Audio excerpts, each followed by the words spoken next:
Welcome home, film nerds. I'm Emily. And I'm Austin.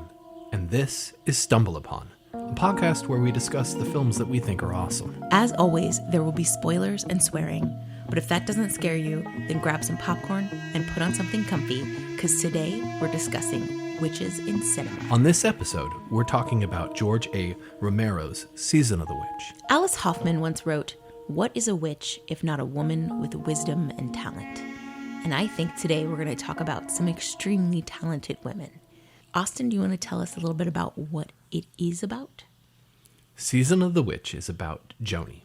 Joni is a dissatisfied, middle-aged suburban housewife whose daughter, Nikki, is dating a teacher and whose husband is seemingly always away.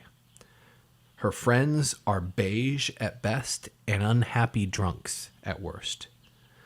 Joni starts to wonder if witchcraft might be the answer that would solve her ills. That is an excellent description of a fantastic film. It is a description of the film, yes. It doesn't really, no description really does any sort of film any sort of justice, not really. What I'd like to start with is, this was my first time coming across this film that we watched this last week. Do you have any sort of history or memory or relationship to this film or any of Romero's works? No, I had never seen Season of the Witch before or even heard of it until you brought it to my attention. And it was a delight. What do you think was the most surprising thing about the film?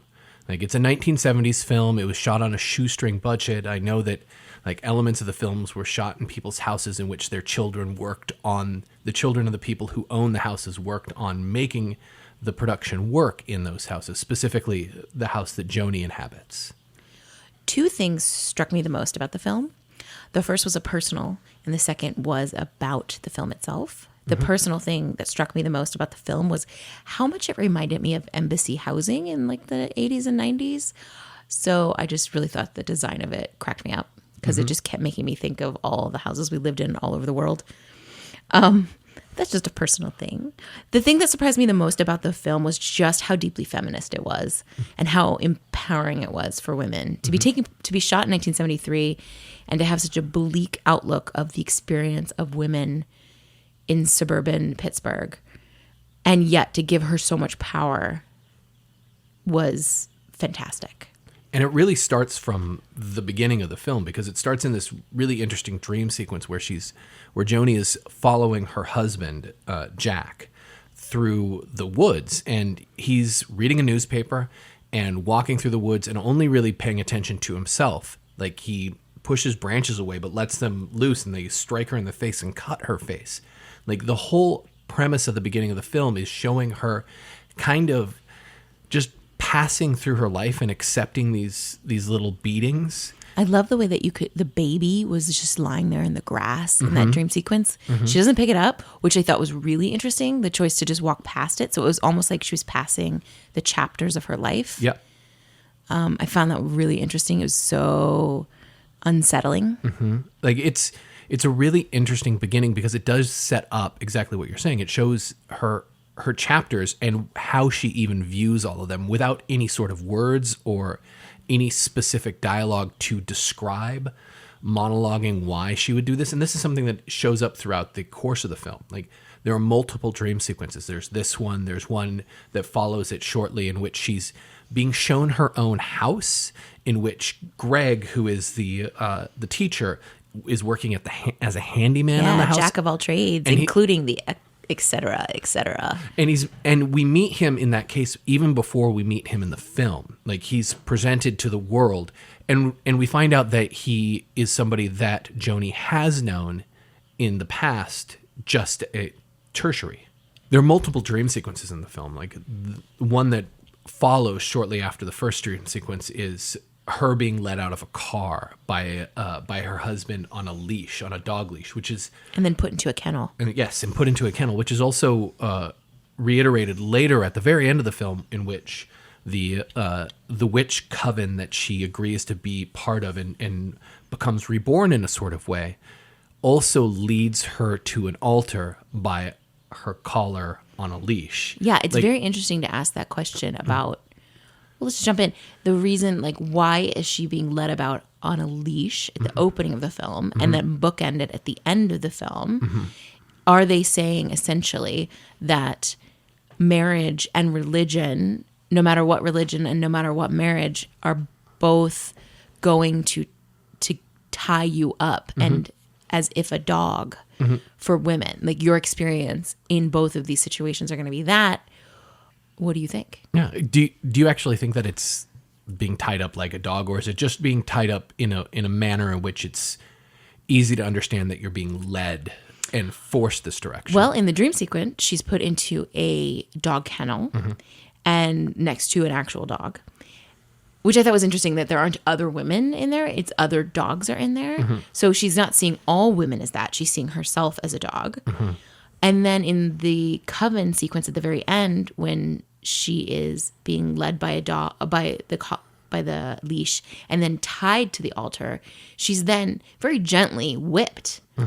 So, and she's on all fours. So I do feel like it's suggesting that she's now being bound up in something entirely new. Yeah, and even that I think is interesting, because shortly after that sequence, we, like, at the very end of the film, the last scene of the film is her at a party with her friends again, and now she, unlike earlier in the film where she kind of felt a little bit more meek, she seems really, really powerful. So powerful. Really strong and standing. And confident. Yeah. And yet she's asked a question by another person at the party, and her answer is, I'm a witch. And then she stares off into the distance for a while.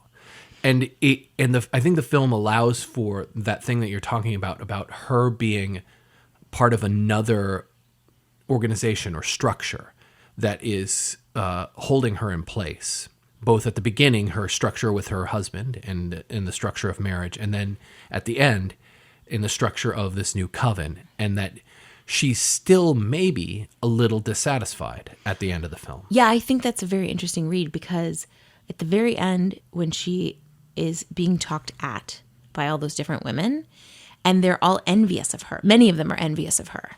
She killed her husband and now she's back, and look, she's so lucky, and oh, she's a witch, and oh, the woman standing next to her who looks very much like her best friend Shirley, but is not.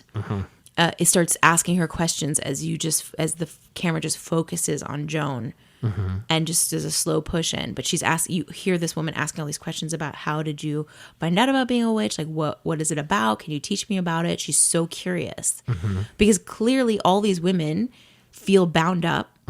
All these women feel bound up by their relationships, feel repressed and tied up and lost. And they see Joan as a woman who broke away from that. Yeah. And I think before it's important for us to kind of go through the whole process of how Joni gets to this position. I agree. Because I think we are getting a little bit ahead of ourselves in regards to talking about what's at the end, instead of like talking about how we get there, which is like structurally, there are a bunch of dream sequences, a couple that we've mentioned, and it continues on. And the dream sequences mirror or implicate a new direction towards where her life is going. There's a whole dream sequence in the second half of the film in which Joni's house is being invaded by a figure wearing a mask who is assaulting her. And each time we see this dream sequence 3 times, and each time it changes slightly, as if Joni herself is understanding what's going on in her life a little bit more and seeing the problem and trying to find a solution. And finally, that solution is killing the intruder. But that dream sequence then breaks into reality, where she kills her husband, who arrives home from a work trip early, and is outside and is doing the same thing outside that the intruder in the dream sequence was doing. And she shoots and kills him, thus kind of ending the story of where she was at the beginning, following this man through her life. She no longer has anybody to follow.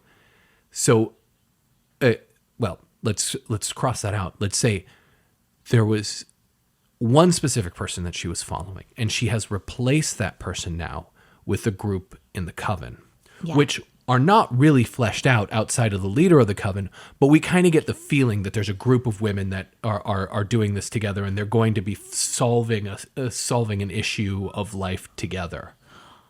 Interesting. I don't know that I read it as a group of women solving the issue of life together. I just saw it as a group of women working together, collaborating together on this agreed passion and their religion. But she does, the tarot card reader and the witch we do meet and have a little bit of a relationship with at the beginning of the film that kind of starts this ball rolling forward. She does mention her father is a witch. Her mother and her father are both witches, so it was very natural for her to become a witch. It's a religion she believes in.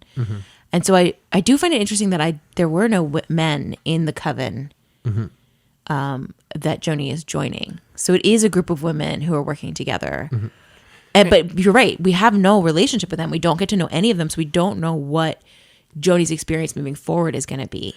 Yeah. Which I think is reflective of Joni's final shot. And maybe the reason why I'm saying solving this problem of being alive and living is because Joni seems to be using her interest in witchcraft to fashion a romance with her daughter's lover, the teacher, and seems to be using it to solve kind of life problems instead of like just using it to deepen or widen her experience. I think that if we go back a little bit further, so the dream sequences we start with are fascinating because they're showing Joni what she's struggling with. She's struggling with her relationship with her husband and her relationship with herself.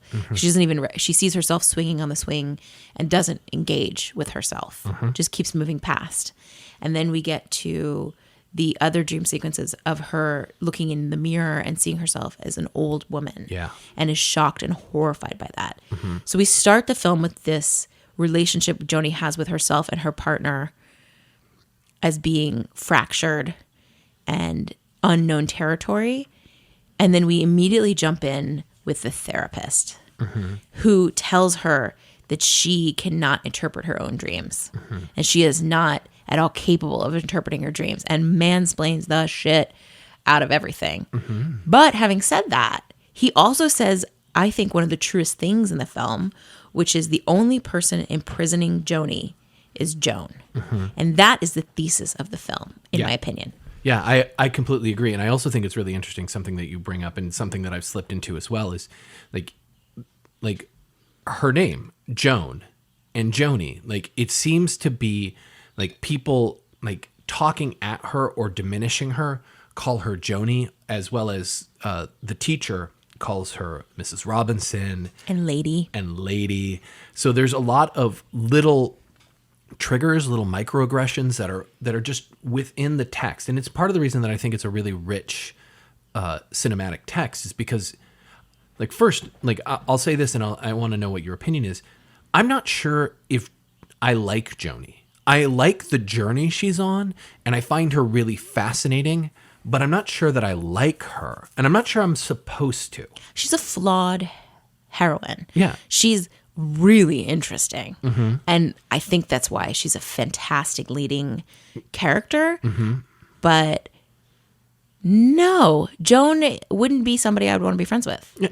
Maybe like is a bad term for it. Maybe it's too binary. Maybe the idea is I can recognize a lot of myself or a lot of other people in the self-interest that she presents and a lot of the problems that are presented at her and told at her.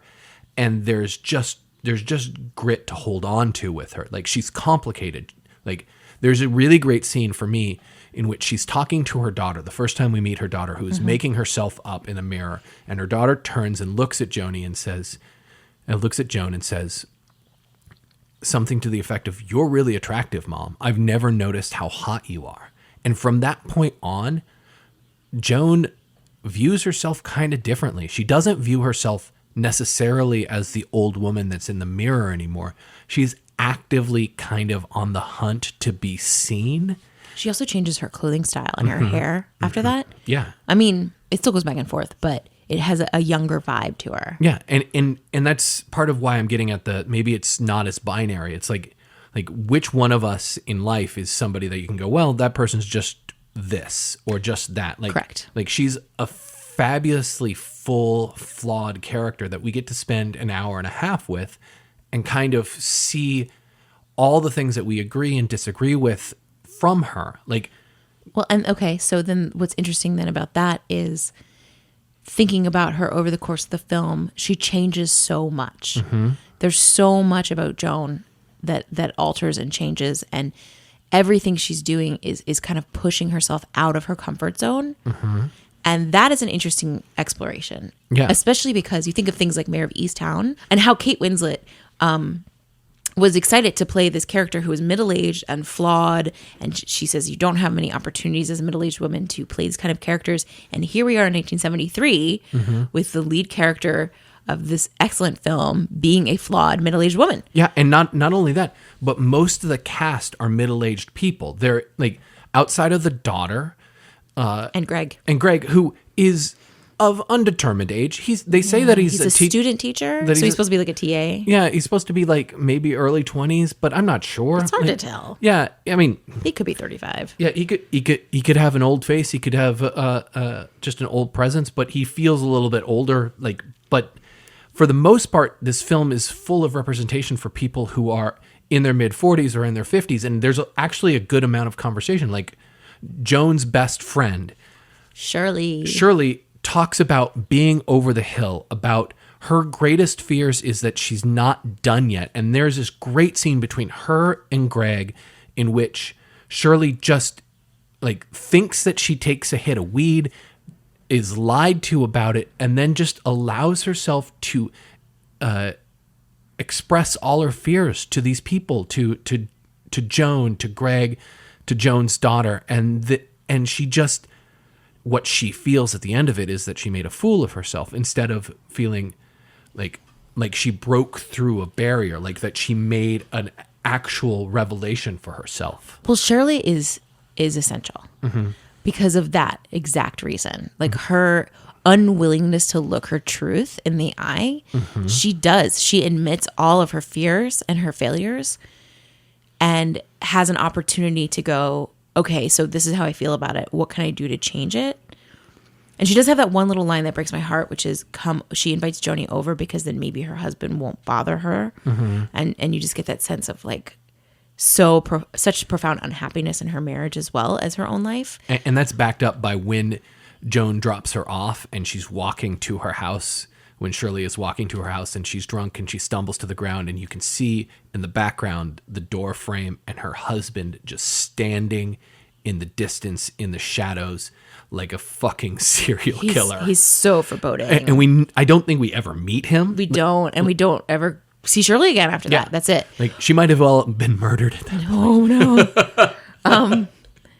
But what I really think is important about Shirley is that Shirley is like such an important vehicle for Joan to acknowledge her future. She is kind of foreshadowing for her. And not only does Shirley start the conversation about witches at the party, but then she takes Joan to meet the witch / tarot card reader. And then the tarot card reader gives Shirley the most interesting reading. And her quote is, "Strength and hope keep you armed through all this, not changing things for the better, making things bearable." So it's like this idea that Shirley using her strength and hope to help her navigate the space, but not changing anything, is her greatest burden. Yeah. And then when she has shortly right after that has this experience with Greg and Joan and Joan's daughter and reveals this truth about herself, that is exactly true for her. She then goes and becomes ashamed of it and hides all this stuff. So basically Joan gets to have a front row seat and going, well, I can keep going down this path and be like that. Or along with, like, she then becomes the catalyst to change her life. Yeah. And it's something that I think is really remarkable about the film. All the things that you're just describing is it is so well written. Like it is so well conceived as a piece because it's like all these structural bits that you're talking about could sound like plot points that you're just building a character with. But Shirley is such a well-rounded character, and the performance is so good. And Greg... And chemistry with Greg is amazing. Yeah, and Greg is so good. All these people who are in Joni's life and communicating their thoughts, and we're getting Joni's reactions to them and feels, and we're learning about Joni even when she doesn't say anything, when she never says something in a scene, when she doesn't stop Greg, when she believes that Greg is going to shame her friend or embarrass her friend, that she just sits there. We learn so much about Joan throughout the process of what she does with her daughter, how she handles her husband, what she puts up with. Like her action, her non-action. The great scene of when she decides to lie about going to Ash Wednesday and puts ash on her forehead from their we're gonna fireplace. talk about that in a second. But like, there's so much structure at work. Like, the film is doing so much labor to give you an idea of who this character is and what they're trying to say, which is, I feel like in some ways that the film is just trying to say that the structure of life, you're trying to put something in it, trying to make something of your life, and no matter what you choose to put in it, you're not going to be happy because you're putting something in it rather than living it yourself. Like, Joni never really satisfies any of the things that would make her life happy or make it have meaning outside of what other things are relating to it. I like that very much. That's lovely. You want to jump back to the Ash Wednesday bit? Oh, we're definitely going to jump back to the Ash Wednesday bit. But actually what I was going to say was, what's really interesting about Romero's writing is that he uses, as you said, it's not plot points that we're just jumping to, and yet each character drives it forward, and they're so well flushed out. I think that's what's so surprising, because oftentimes in films you will have the character that is important to convey the message and you move along with, but you feel it, like, yep, you had to insert that person there to make sure this turned that direction.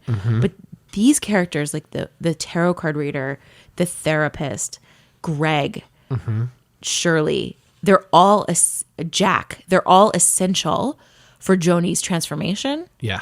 And they come in such such a clean order that you could almost see it as like ridiculous, but it's so well written and so well crafted that it's seamless. Like, it's really not until the second viewing that you're going to really start to put together how masterful it is crafted and stitched together. Yeah. And what scenes, like, it's a really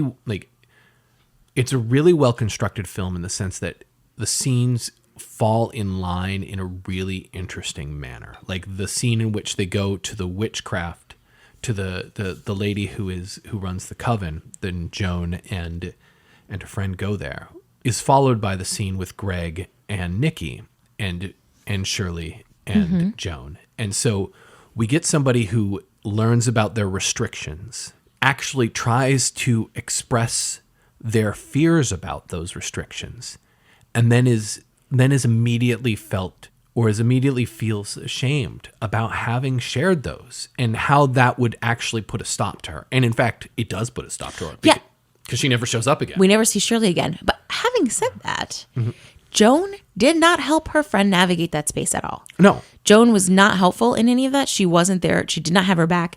She did not help her see that it's okay that she had this revelation. Whereas I feel like Greg, what's so interesting, because I don't think Joan knew how to do it. And Greg, on the other hand, is ready to help guide people through the revelation of your truth. I think Greg kind of is honesty. He represents an alternate path. And so he's working really hard to get Joan to see there are alternates to her life. Yeah. And because Joan is actually willing to look back at him and engage with him and show up at his school and everything else, they are able to evolve.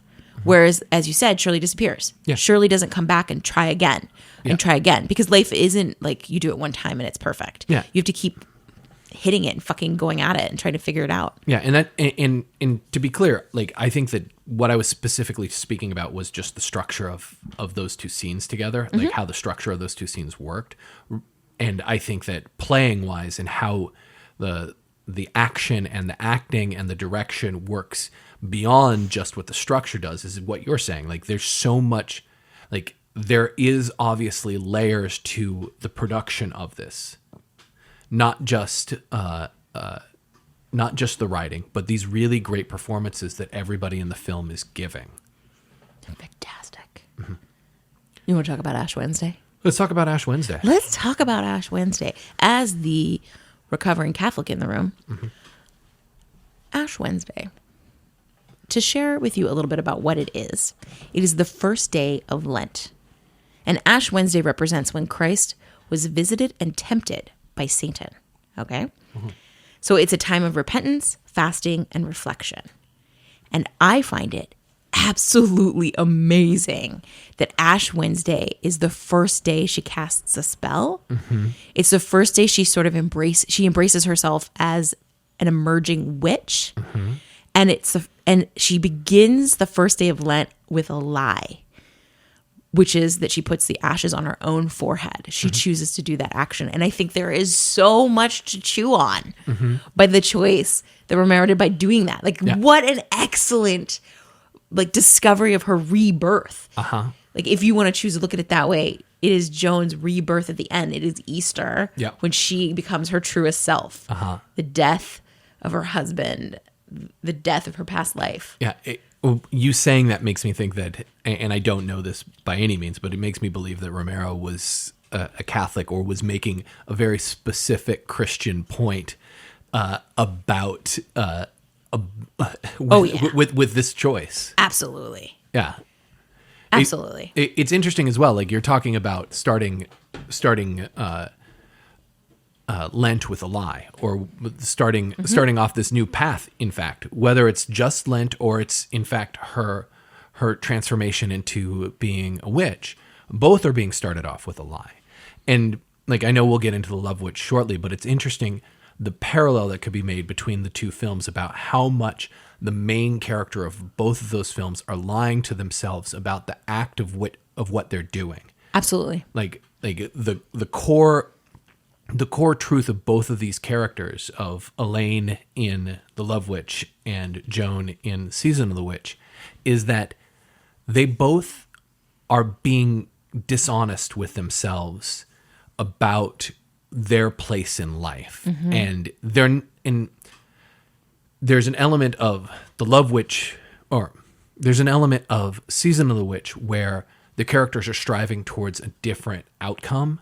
They might not be successful at it, but Elaine in The Love Witch is not looking for a different outcome. She is trying to replicate the exact same outcome throughout the film over and over again. It is a Sisyphean task, her attempt to recreate the same thing. Whereas with Joan, she's trying to become somebody totally new. So I think it is fascinating, the choice of when he is placing it in the spring, at the beginning of Lent.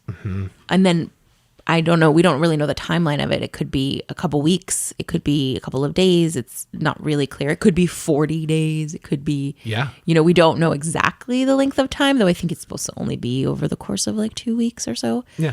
But she's looking to be reborn as someone new through a sacrifice. And I think it's fascinating, the time frame. Yeah. I love it. And poor Jack gets to be the sacrifice. Poor Jack. The casual wife abuser, Jack. Yeah. It's okay. Yeah. It's okay that he's gone. We're not too upset. No. Not at all. I mean, when you air kiss your wife inches from her face as you're about to leave, I mean, maybe you deserve to die. Yeah. I'm not saying you do. I'm just saying maybe. Yeah. It goes on the list of things that you're like, that's awful. That's a deal breaker. Yeah. Air kissing, especially when you wake the person up to say goodbye. Right? It wasn't like she just accidentally woke up. Yeah. You're like, God damn it. Are you waking me up to air kiss me again? Divorce. Yes. Okay. Yeah. So I have a question. Yeah. And this one is kind of important. No. About Season of the Witch. What happened to the cat? The cat that's summoned after her amazing sexcapade with Greg.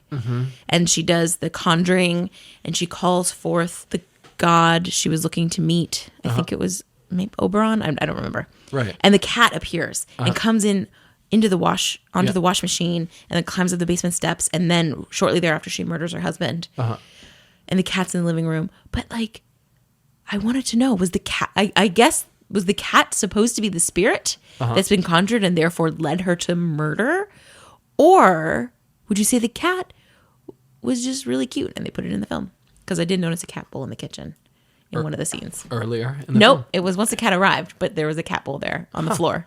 And it felt like it might have been forgotten. It's funny because like I forgot about the cat.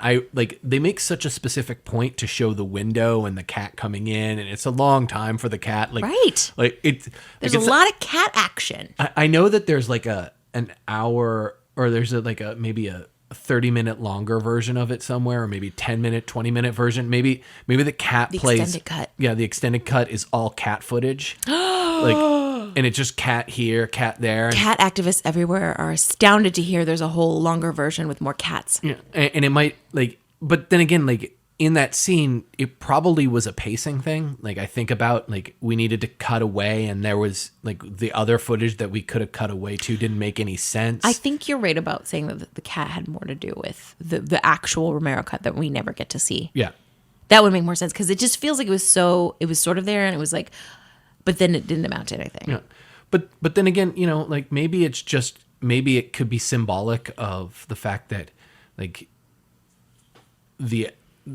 as you were saying, the spirit that she conjured has come home. Getting back to the dream sequences. So yeah, returning to the dream sequences, there was something that I really noticed, and that was the camera work in the dream sequences was exceptional.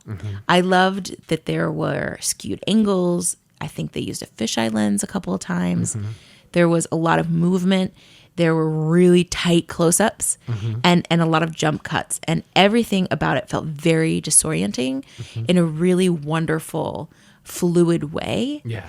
And it really contrasted with regular life and the rest of Joni's world, so that we didn't have to change the color. There was no color temperature change. There was no too many blues, too many oranges. None of that stuff was happening. There was no blue change, so that we knew that we were in a different dream sequence. Or a completely different film. Yep. Right. That. But I really appreciate that by using different style of camera work, you can really tell a different element to your story. And I love it when directors choose to play around with how they shoot a scene and make it structurally different. To indicate to the audience, pay attention, this is different. Yeah. How did you feel about the camera work? Well, I just want to echo all of what you said. I think that I think one of the most interesting things about it is that he holds true to that idea. He never, there's never a bit in the film where they cheat. There's a rule. If it's a dream sequence, it's going to be this fisheye lens or this really close up. It looks different.